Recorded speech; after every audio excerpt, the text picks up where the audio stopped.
Olá, alunos do sexto ano, boa tarde. Aqui é a professora Luzia.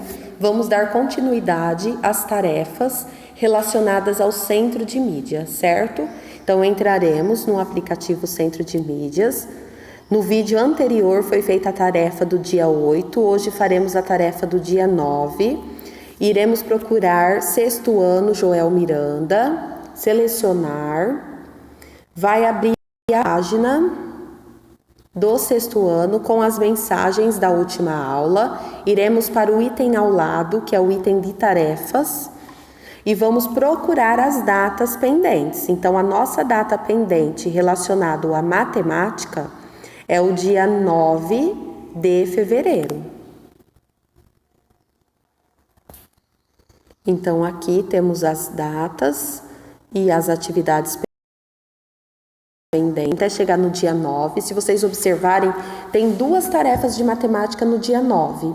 Uma delas é a mesma do dia 8, mas é importante que vocês façam, vai ser a mesma resposta, certo? Para ela não ficar pendente aqui para vocês.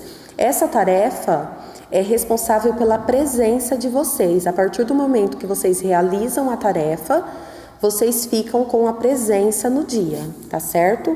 Nós iremos para a segunda tarefa. Então, aqui tem habilidade. Como estamos falando de fração, são as mesmas habilidades do dia 8. E aí, vocês vão apertar aqui, clicar em realizar tarefa.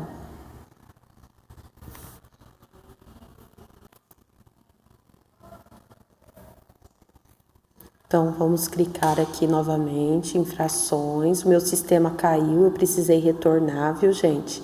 Realizar tarefa, ele está carregando, vamos ver se não cai novamente. E aqui abriu a tarefa. Vamos ler. Assinale a alternativa que melhor julga a sentença abaixo. Então, nós vamos escrever se essa sentença é verdadeira ou se essa sentença é falsa. Vamos ver qual é a sentença. As frações 3/9 e 7/18 são equivalentes, pois representam a mesma parte do todo. Então, aí nós temos uma informação de frações equivalentes. Tem o vídeo da aula, certo? Nas tarefas. Se vocês quiserem assistir, para vocês poderem entender melhor, vocês podem estar perguntando para mim também. O que é uma fração equivalente? A fração equivalente é aquela fração que, apesar dela ter números diferentes no numerador e no denominador, ou seja, lá na parte de cima e também na parte de baixo, elas têm um número diferente, mas elas representam a mesma parte do todo, certo? Então, por exemplo, um exemplo simples. Se eu pegar uma pizza, dividir ela em duas partes, prestem atenção. Peguei uma pizza, dividi ela em duas partes.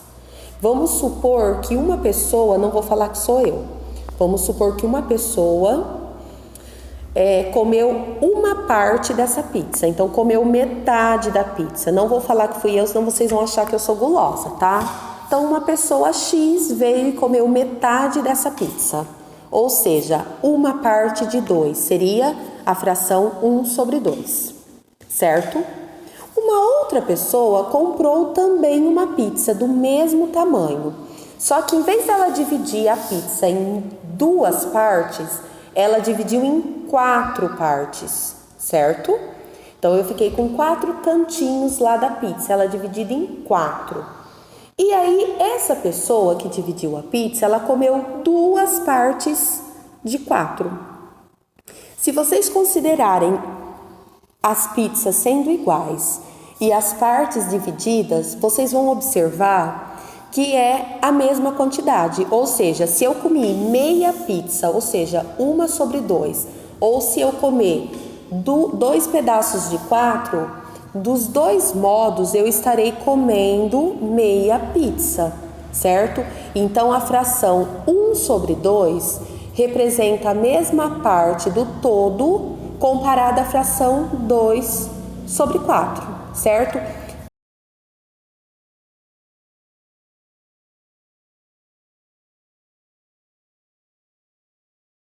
Quando isso é a mesma parte do todo.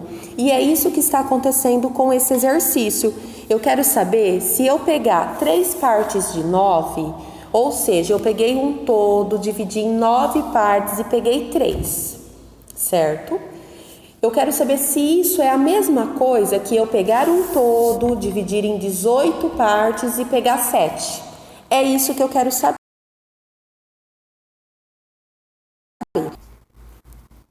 Vamos retornar essa do exercício anterior. Então aqui, olha, se vocês observarem, eu tenho o primeiro desenho. Observem que eles têm o mesmo tamanho, certo? Eu só consigo comparar se 2 frações são equivalentes se eu pegar a mesma quantidade.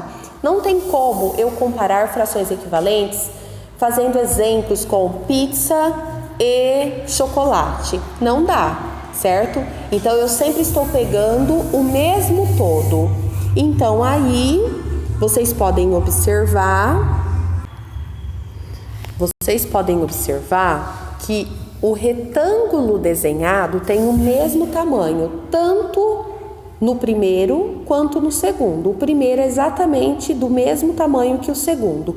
O que mudou? O primeiro, como eu tenho o meu todo dividido em 9 partes, então ele tem 9 risquinhos aí que dividiu o desenho, certo? Então, o primeiro retângulo foi dividido em 9 partes.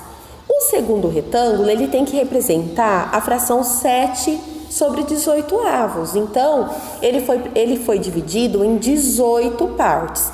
Foi a única coisa que mudou. Em cima, foi pintado 3 partes, porque eu quero 3 de 9. E no retângulo abaixo, foi pintado 7 partes, porque eu quero a fração 7 sobre 18 avos. O que vocês vão olhar? Se as partes estão representando, se tem representações iguais, ou seja, se ocupou a mesma quantidade de espaço. Então, o 3/9, ele é do mesmo tamanho que o 7 sobre 18 avos? Ele é maior? Ele é menor? Para ser equivalente, tem que ser exatamente igual. Se não for igual, for menor ou for maior, não são frações equivalentes. Então, essa é a minha dica para a realização dessa segunda tarefa. Então, se forem iguais, ou seja, ocupam o mesmo espaço do todo, resposta verdadeira. Se um for maior, o outro for menor, é falso, não ocupam a mesma parte do todo, certo? Respondeu, enviar tarefa, está finalizada, tá certo? E qualquer dúvida é só me chamarem, tá bom? Um abraço, bons estudos para vocês!